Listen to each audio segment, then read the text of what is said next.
Hace 74.000 años, la explosión volcánica más potente de la historia de la humanidad desencadenó una catástrofe global.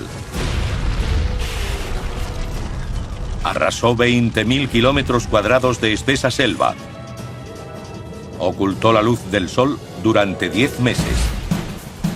E hizo que las temperaturas de todo el planeta cayeran en picado. Nuestros antepasados, los primeros Homo sapiens, estuvieron al borde de la desaparición durante este oscuro invierno volcánico.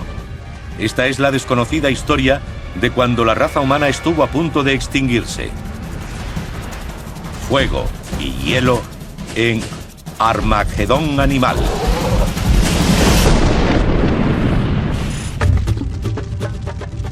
Lanza ascuas encendidas y forma remolinos de llamas y lame las estrellas. Virgilio, siglo I antes de Cristo.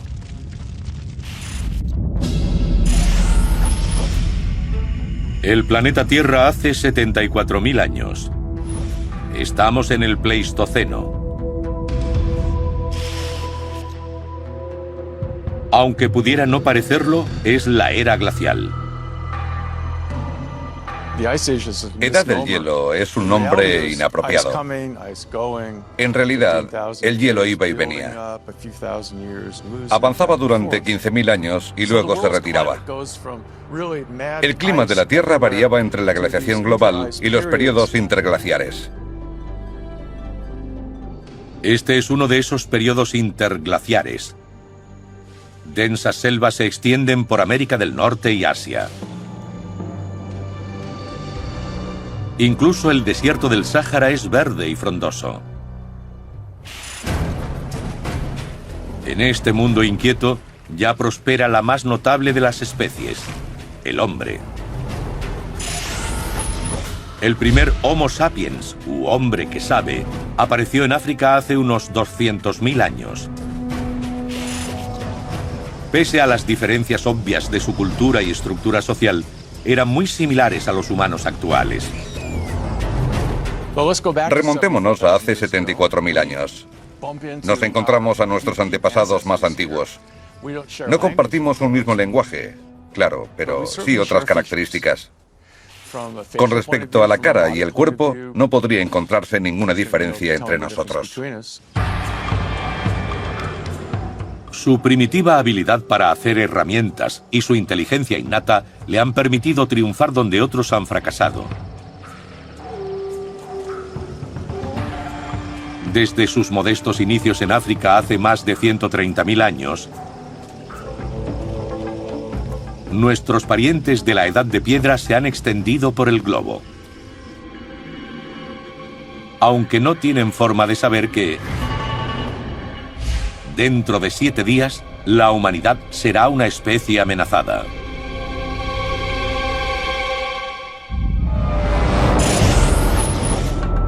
En lo que hoy es la isla indonesia de Sumatra, un terrorífico apocalipsis volcánico se forma bajo la corteza terrestre. Hace 74.000 años, Sumatra es un lugar de prístinas playas y exuberantes selvas. Pero debajo de esta isla serena acecha un asesino.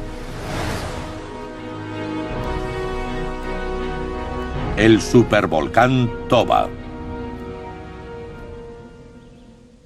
Los supervolcanes no son como los clásicos volcanes que todo el mundo imagina.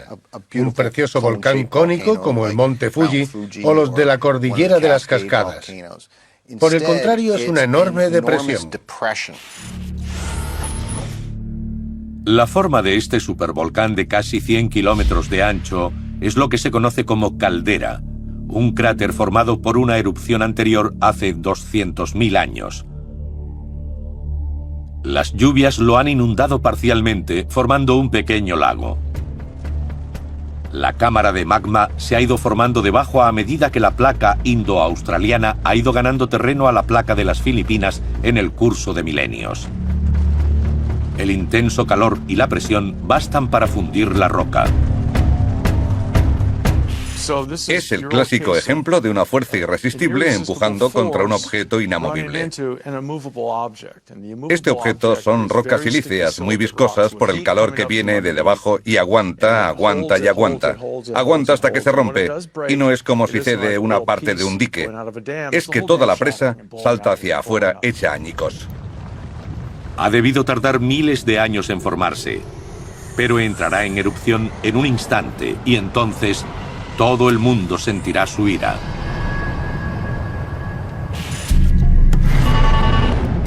Solo faltan 3 días para la erupción, pero la vida transcurre normalmente. Sumatra y gran parte del resto del sur de Asia acoge una gran variedad de vida animal, muy parecida a la nuestra, pero vista a través de un extraño cristal.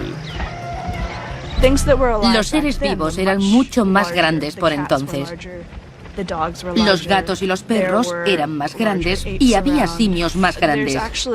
Era una fauna de animales de cuerpos grandes que desapareció desde entonces. En la cima del supervolcán, el elasmoterio pasta entre las hierbas altas. Son los antepasados de los rinocerontes actuales, pero su estructura ósea es más parecida a la de los caballos. Miden más de 2 metros de alto, pero el cuerno suma casi otros 2. Algunos historiadores piensan que el elasmoterio es el origen del mito del unicornio. La evolución lleva al aumento de tamaño. Se llama ley de Cobb y la razón es sencilla. Cuanto más grande seas, menos probabilidades tienes de ser devorado por los depredadores. El depredador más temido por el elasmoterio es el leopardo de Sumatra. Estos felinos son los depredadores supremos de la isla.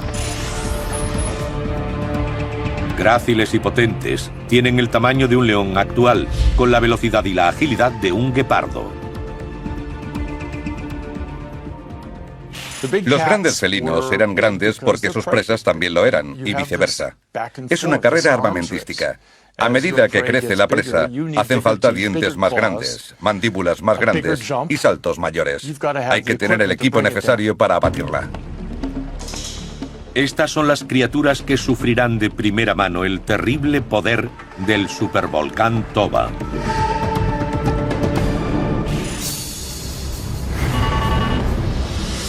Comienza la cuenta atrás de la erupción. Durante semanas, la Tierra ha temblado periódicamente bajo estas criaturas. Pero se avecina algo mucho peor. El magma se mueve bajo sus pies. De repente, Toba desata un potente terremoto que sacude la jungla.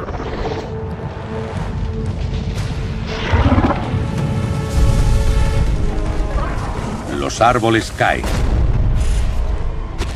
El elasmoterio de 5 toneladas casi no puede tenerse en pie. Empiezan a formarse grietas en el fondo del lago cercano. Los gases nocivos del volcán salen a la superficie. Nubes del venenoso gas sulfúrico invaden la selva, asfixiando al elasmoterio.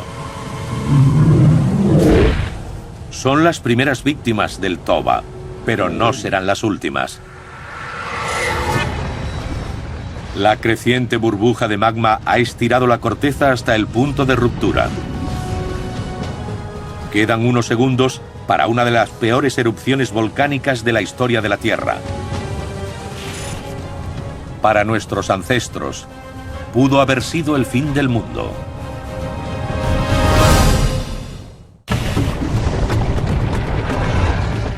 Toda la Tierra tenía un solo pensamiento, y ese era la muerte. Lord Byron, 1832.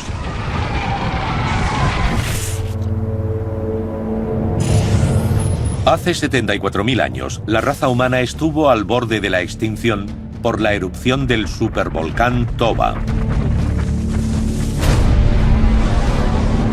La explosión comienza a gran profundidad en el subsuelo.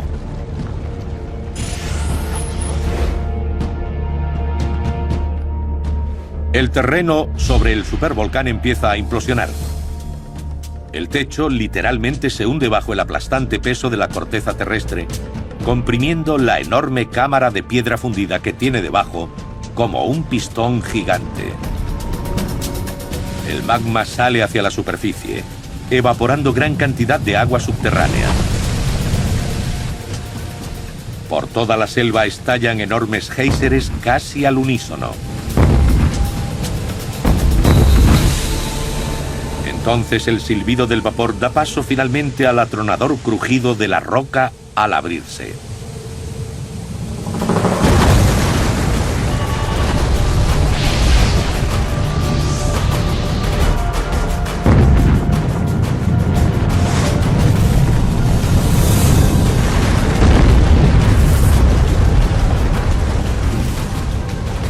La erupción es 3000 veces mayor que la del monte Santa Elena.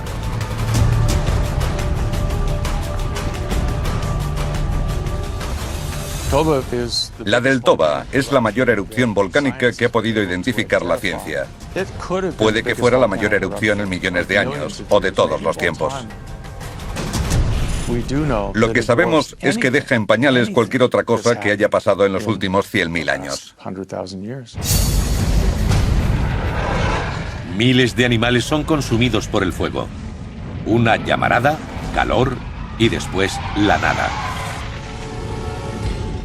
La explosión continúa bramando y escupiendo roca fundida, cenizas y gases venenosos al aire. Se podría ver cómo surgían las nubes de humo. Los gases y las partículas de ceniza se extenderían por los alrededores del volcán. Probablemente en un momento determinado fue demasiado y explotó catastróficamente. Al colapsar la cámara de magma hacia adentro, los bordes del volcán se estiran y resquebrajan. Por estos puntos débiles se dispara el magma. Los animales que mueren en el acto son los más afortunados. Otros verán acercarse la muerte, una nube rodante que engulle el paisaje. Estas nubes de escoria, llamadas flujos piroclásticos, lo destruyen todo a su paso. Arrasan la selva mezclando la tierra calcinada, el agua y la escoria.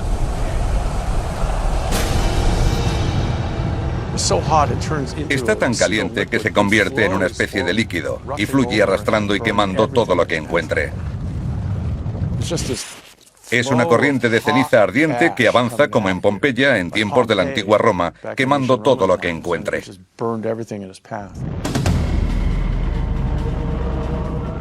Con temperaturas de hasta 815 grados centígrados, estas corrientes al rojo vivo avanzan a más de 100 kilómetros hora, más del doble de lo que puede correr un ser humano.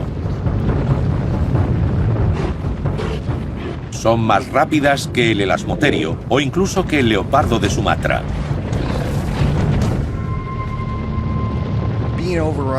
Ser arrollado por un flujo piroclástico debe ser una experiencia muy caótica y devastadora en la que la vida acabaría casi al instante. Habría turbulencias y un calor casi excesivo. Cualquier humano atrapado en un flujo piroclástico sufriría una muerte cruel y monstruosa. Estudiando restos humanos enterrados por flujos piroclásticos, hemos descubierto que los fluidos corporales hierven. Las suturas del cráneo estallan porque el cerebro se volatiliza. Sería un suceso repentino y catastrófico para el cuerpo. Y la muerte sería rápida. Terrible, pero rápida.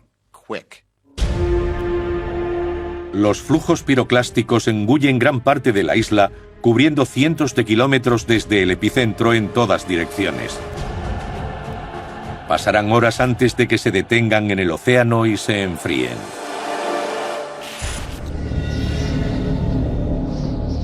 Pero la erupción no mata a todos los habitantes de Sumatra.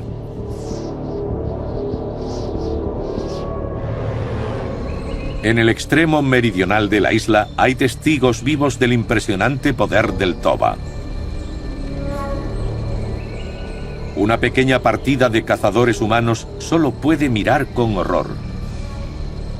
A esta distancia, unos 300 kilómetros, están a salvo del calor y la amenazadora columna de humo parece moverse a cámara lenta.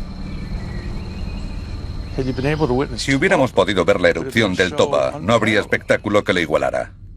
Científicamente, no podemos ni predecir cuánta luz ni cuánta energía se libera. Es decir, ¿cómo se vería el fenómeno a cierta distancia? Debe ser algo asombroso, bastante parecido a una explosión nuclear. Durante varios minutos, la ceniza sale en silencio. De repente llega la atronadora onda expansiva. Para estos humanos el sonido es literalmente ensordecedor.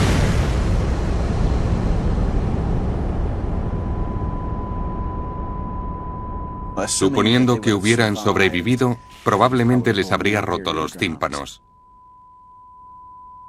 Los cazadores se retuercen de dolor. El Toba ha anunciado su dominio letal sobre la isla de Sumatra.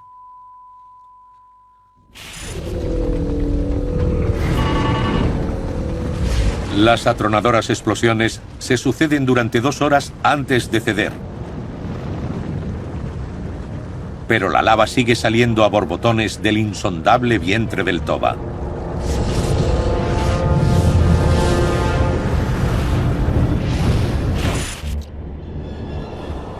Este lugar fue el apacible hábitat del elasmoterio y los leopardos de Sumatra. Ahora el Toba es un enorme pozo oculto a la vista por una gigantesca columna de cenizas. 800 kilómetros cúbicos de ceniza se elevan hacia la estratosfera, alcanzando una altura de más de 8 kilómetros. Tomemos como ejemplo el monte Santa Elena, en cuya erupción se formó polvo suficiente para cubrir gran parte del este del estado de Washington con varios centímetros de ceniza. El equivalente, si este volcán estallara en el estado de Washington, serían metros de cenizas cubriéndolo entero. Solo las cenizas podrían rellenar todo el Gran Cañón del Colorado hasta los bordes. Por muy destructiva que sea la erupción, solo acaba de comenzar. La nube de cenizas del Toba es el arma secreta del volcán. Lentamente esta escoria se extenderá por todo el mundo. Pronto todas las criaturas del planeta sufrirán el poder letal del Toba.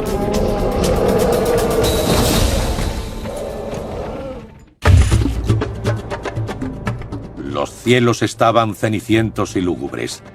Las hojas estaban marchitas y secas. Edgar Allan Poe, 1847.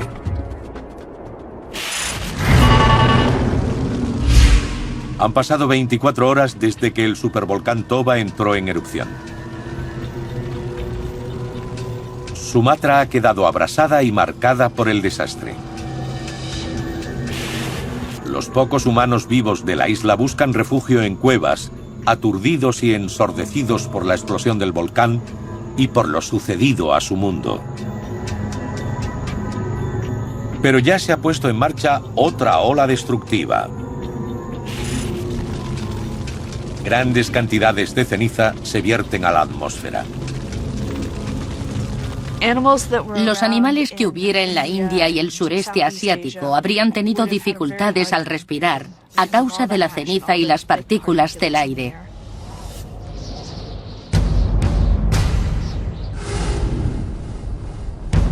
La columna de humo del Toba corona la isla con 190 kilómetros de diámetro y casi 50 de altura. La ceniza del monte Santa Elena solo se elevó 20 kilómetros. Desde el espacio, la erupción del Toba se habría visto como una elipse cada vez más grande de ceniza oscura, extendiéndose sobre todo hacia el noroeste, pero también hacia el este.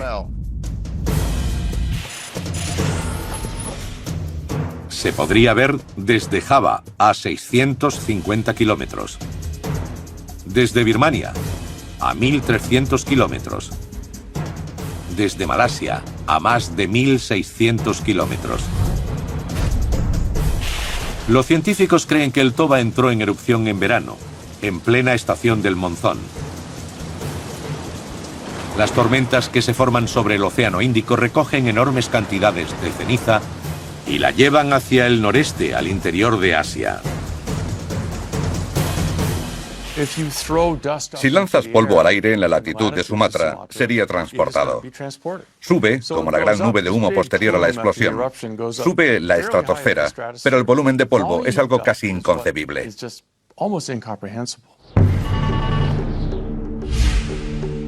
2 días después de la erupción, una persistente lluvia de cenizas cubre el paisaje frondoso de lo que hoy es Vietnam. Aquí habitó uno de los simios más grandes que hayan pisado la faz de la Tierra, el Gigantopithecus.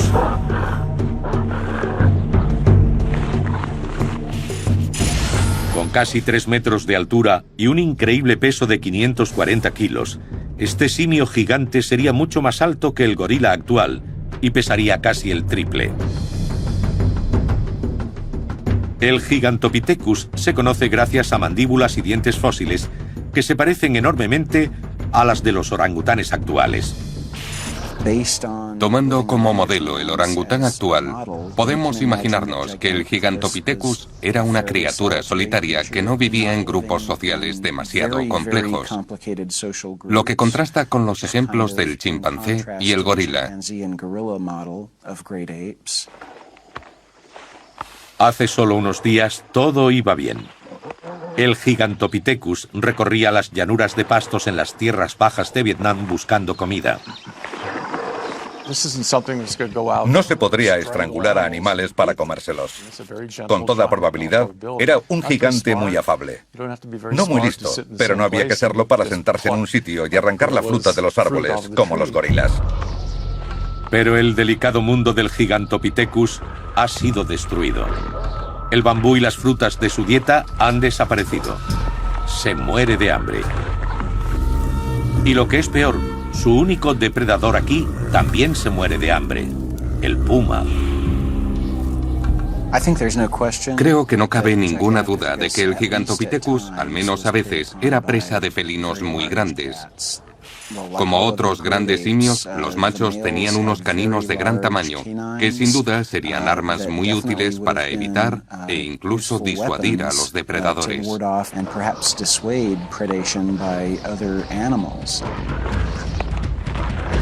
Hay que defender a los jóvenes a toda costa. El macho más fuerte se queda atrás, intentando asustar a los depredadores. Pero los pumas, llevados por la desesperación, deciden luchar.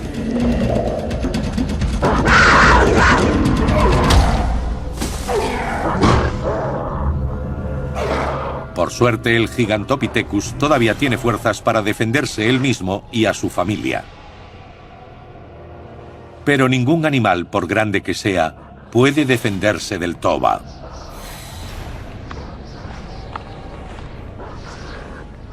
La ceniza del volcán basta para derribar a este gran simio. La ceniza volcánica provoca asfixia. Hay un lugar en Nebraska que data del Mioceno, en el que se han conservado un gran número de caballos, rinocerontes y otras especies primitivas en la ceniza volcánica. Es muy parecido. Al ser inhalada, la ceniza se mezcla con los fluidos de los pulmones y se convierte en un líquido viscoso y asfixiante. Los animales grandes como el Gigantopithecus son especialmente vulnerables a este horrible destino. Hace 4 días que el Toba entró en erupción. Sorprendentemente, la lava sigue saliendo por las grietas de la tierra. Una tremenda cantidad de escoria ha sido lanzada al aire. La ceniza se extiende por todo el mundo. Incluso hoy se puede hallar una fina capa atrapada entre los sedimentos de este periodo.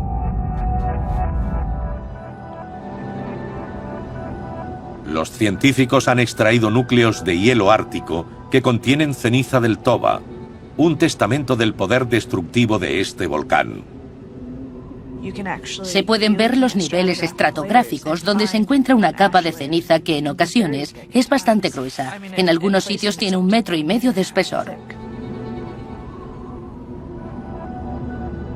Una tiniebla permanente envuelve el hemisferio sur. El sol ha desaparecido del cielo. Y aún peor, la omnipresente ceniza está acabando con la vida vegetal. Todas las plantas de estas selvas tropicales están cubiertas de gris. La fotosíntesis se detiene y mueren.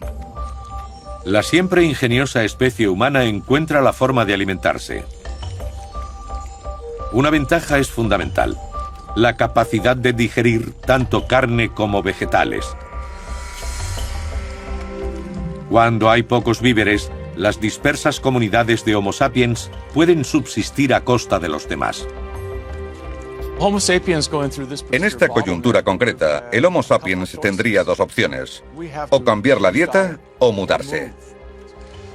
En las llanuras africanas, donde vivía el Homo sapiens, el cambio del clima probablemente le obligaría a irse.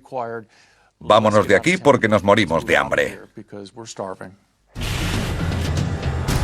Pero no hay escapatoria posible de esta catástrofe. El Toba ha puesto cerco al mundo entero. Su garra se cierra aún más cada día que pasa. Todavía podría llevar a los animales de la Tierra camino de la extinción.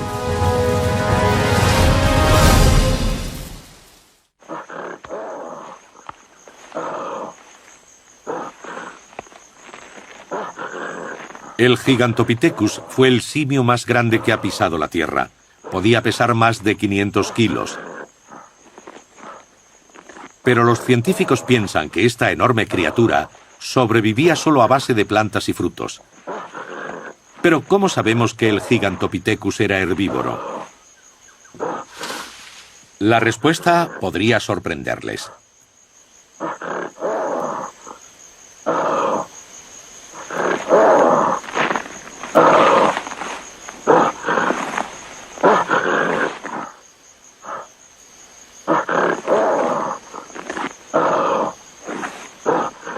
Los científicos han conseguido hallar las pruebas en los restos fósiles de esta criatura.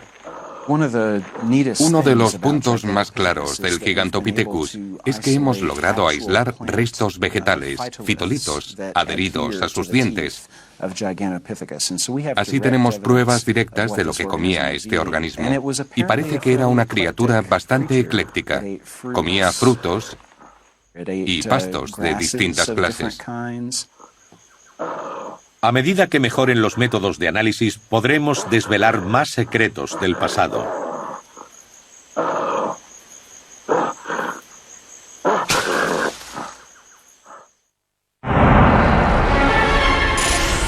¿Una erupción volcánica puede cambiar el rumbo de la vida en la Tierra? Eso fue lo que hizo el supervolcán Toba hace 74.000 años.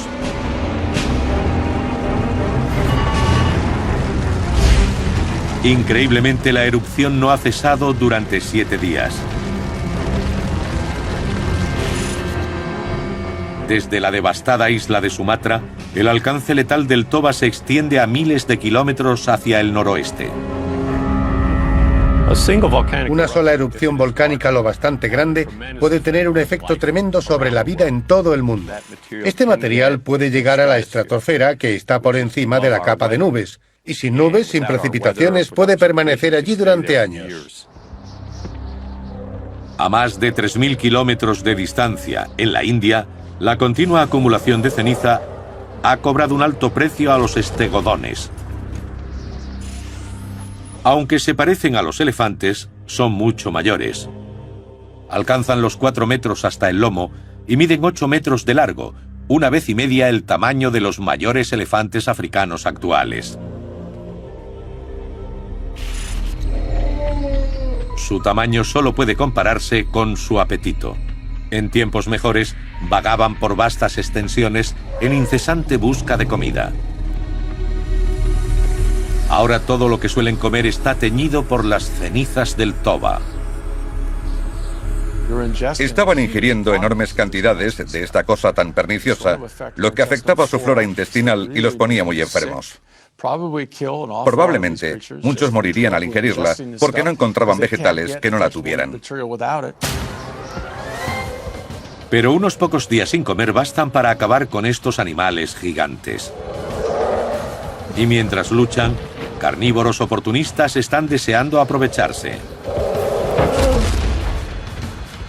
El mayor de todos es la pantera Leo spelea, el león de las cavernas.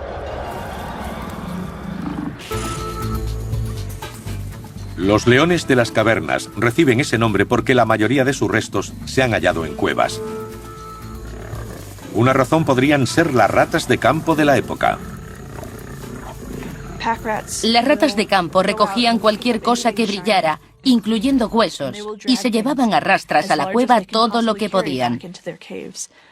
Así que ahora encontramos grandes acumulaciones de fauna gracias a las ratas de campo, que salían a por los huesos y se los llevaban.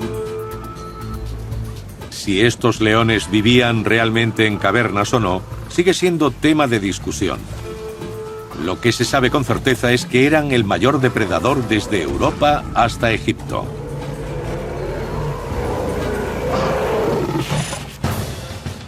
Se parecen mucho a los leones africanos actuales, pero les sacan más de una cabeza de altura y 60 centímetros de largo. Son formidables, pero nunca han podido abatir a un estegodón adulto hasta ahora. Sus presas parecen algo más débiles. Después de varias semanas sin comer adecuadamente, los estegotones no se comportan normalmente. Quizás no les quede mucha energía. Están adelgazando, pero aún hay carne en abundancia. Pueden aguantar bastante. Para los leones de las cavernas es época de abundancia. El clima monzónico depositará más cenizas del toba en la India que en cualquier otro lugar del mundo. En pocos días, el hábitat de estos leones de las cavernas se cubrirá de una espesa capa de nocivos residuos volcánicos. En algunas partes de la India, su espesor es de hasta 3 metros.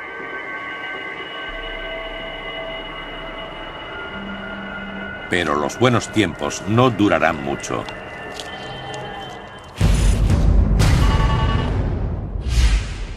Ya van 2 semanas de desastre.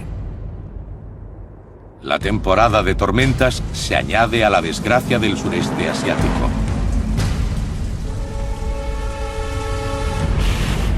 El ciclo del agua se está acidificando por la presencia de tantos productos tóxicos en el aire. El dióxido de azufre y el ácido sulfídrico son 2 gases que se producen en una erupción volcánica. Cuando llegan a la atmósfera, reaccionan con el vapor de agua y se convierten en pequeñas gotas de ácido. La lluvia cáustica envenena las aguas. El agua dulce ya no puede beberse. Los pocos estegodones que quedan están extenuados por el hambre. Pronto morirán de sed. A los leones de las cavernas no les va mucho mejor. Los deshidratados depredadores buscan refugio en terrenos más altos. Pero no podrán guarecerse de esta tormenta. Casi todos los animales que vivían en la región están condenados a morir.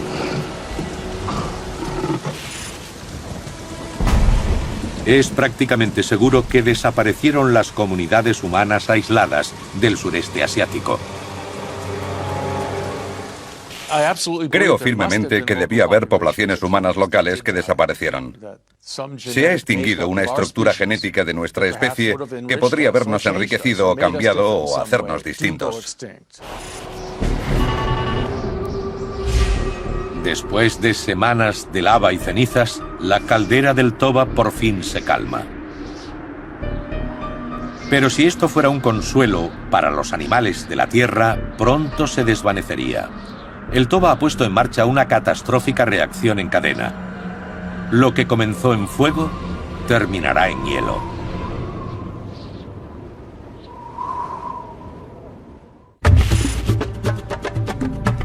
La muerte es un castigo menos amargo que la dilación de la muerte. Ovidio, siglo I a.C.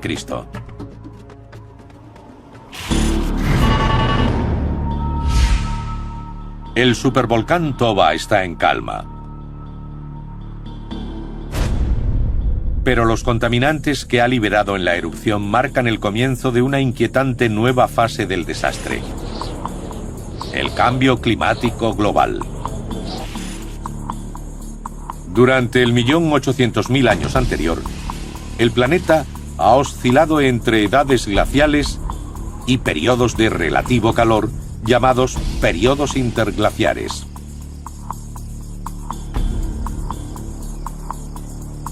Cuando el Toba entró en erupción, la Tierra estaba en un periodo interglaciar. Algunos científicos piensan que el supervolcán pudo haber provocado la siguiente era glacial. Algo importantísimo de las erupciones volcánicas es que provocan respuestas, es decir, empiezan enfriando y en cierto punto reaccionan otras partes de nuestro sistema climático, responden quizás con más enfriamiento. La clave de la fuerza de los volcanes para cambiar el clima es el contenido en azufre de los gases que liberan. Uno de los gases que pueden influir en el clima más significativamente es el dióxido de azufre. Los gases sulfurosos, si llegan a la estratosfera, pueden permanecer allí largos periodos de tiempo. Quiero decir, durante varios años. Cuando el dióxido de azufre llega a la estratosfera, se transforma en partículas de sulfato que devuelven la energía del Sol al espacio. Privada de la luz solar que le dé vida, la Tierra comienza un enfriamiento masivo, un efecto boomerang con consecuencias épicas.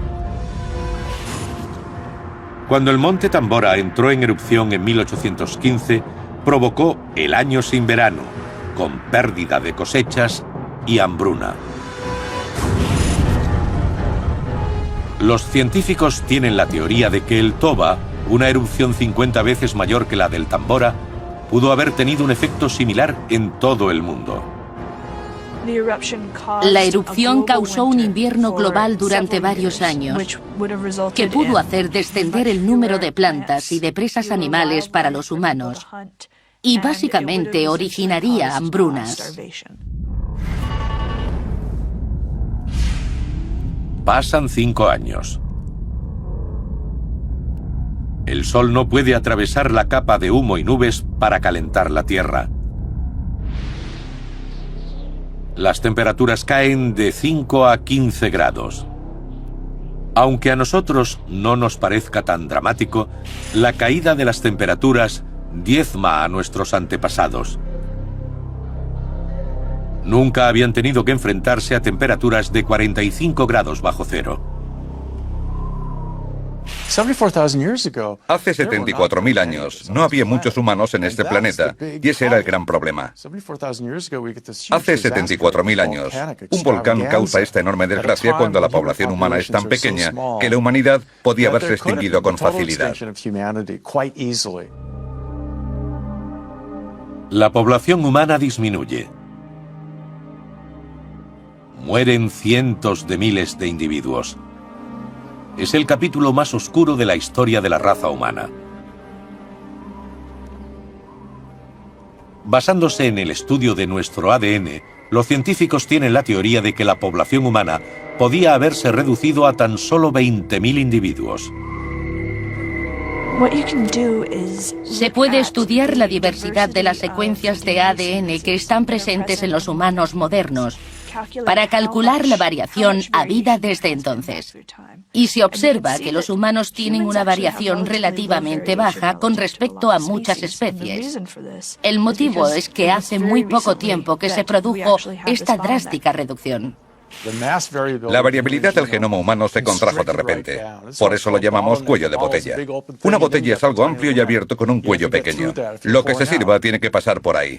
Después de este acontecimiento no había mucho dentro. Las temperaturas siguen cayendo. El clima gélido es ahora la norma. La raza humana está al borde de la extinción.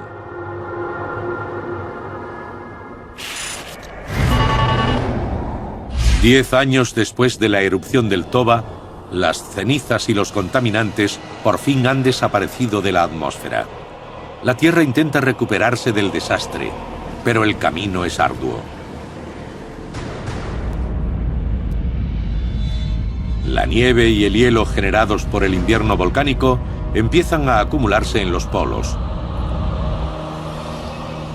Durante miles de años se formarán enormes glaciares que se deslizarán lentamente hacia el ecuador. Esta era glacial podría acabar definitivamente con un planeta golpeado por la ira de un supervolcán.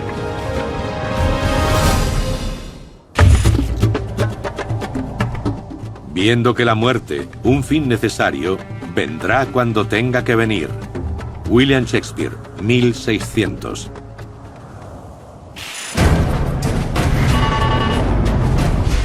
$5.000 años después del traicionero ataque del Toba, nuestro planeta sigue sufriendo sus consecuencias. Los glaciares cubren la mayor parte del mundo. En América del Norte, el borde de la placa de hielo de Wisconsin cubre la mayor parte de la actual Chicago. Bajo esta losa deslizante se forman los grandes lagos, excavados en la propia roca. La glaciación ha dado vida a nuevas especies, como un pariente del estegodón, el mamut lanudo. Se aísla del frío gracias a un pelaje espeso y grasiento y a una gruesa capa adiposa. El mamut utiliza sus enormes colmillos para escarbar en el hielo y la nieve y llegar a la escasa hierba de la tundra que hay debajo. Para una criatura que necesita hasta 550 kilos de comida al día para sobrevivir, la búsqueda de alimento no acaba nunca. Al ser tan grande como estos animales y comer hierba, básicamente, hay que estar comiendo casi constantemente para estar activo. La pugna por la comida y por las hembras es feroz. Solo los machos más fuertes pasarán sus genes a la próxima generación.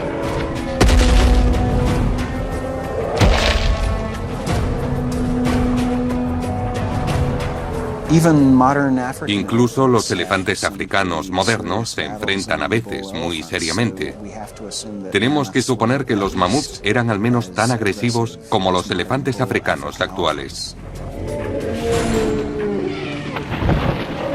Los mamuts han nacido para sobrevivir, resistiendo al intenso frío, al hambre y a la competición entre ellos. La mayor amenaza para su existencia vendrá de los humanos.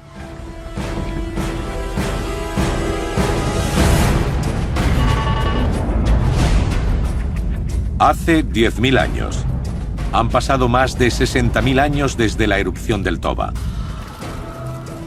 El supervolcán casi llevó a nuestra especie a la extinción, pero la inteligencia y la innovación la salvaron del abismo.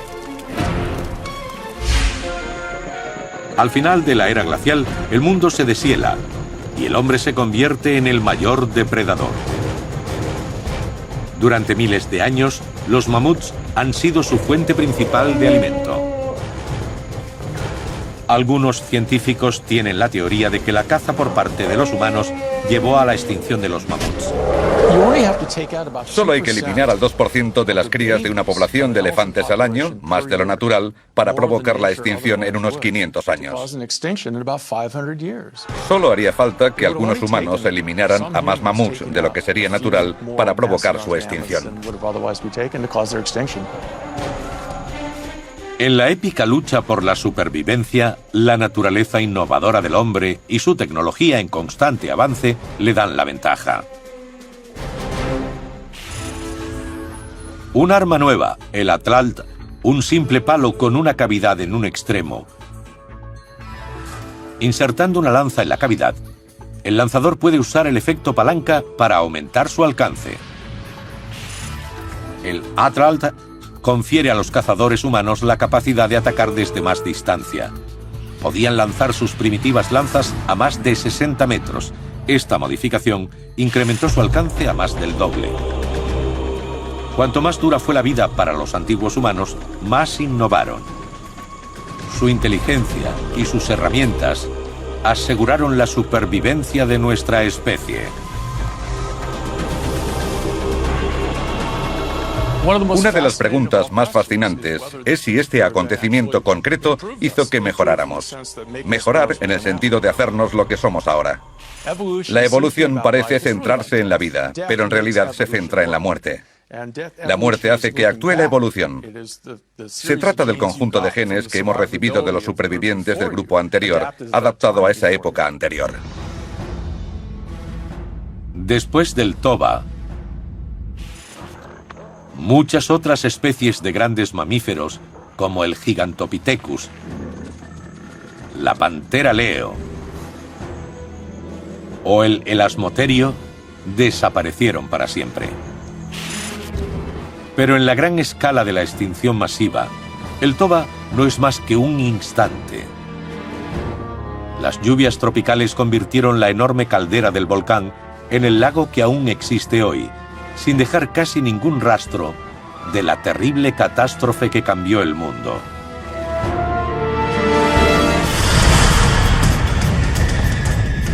Pero nada se ha terminado. Debajo de la corteza el magma sigue bramando. Erupciones supervolcánicas como la del toba pueden ocurrir en cualquier momento, amenazando a nuestra especie. De hecho, los científicos creen que quizá ahora estemos menos preparados que nuestros antepasados para enfrentarnos a esa crisis. Hace 75.000 años, los primeros homínidos tenían que hacer de todo para sobrevivir en ese hábitat. Hoy estamos todos especializados. No servimos para todo, o al menos no la mayoría. Por eso, en muchos aspectos, estamos peor equipados culturalmente que los primitivos humanos para enfrentarnos a catástrofes medioambientales tan graves como esta. La humanidad no es más que un pequeño actor en el drama de las extinciones masivas de la Tierra. Donde quiera que golpee el próximo supervolcán, su devastación se sentirá en el mundo entero. ¿Seremos capaces de sobrevivir como hicieron nuestros antepasados? Sin ninguna duda, se nos pondrá a prueba de nuevo.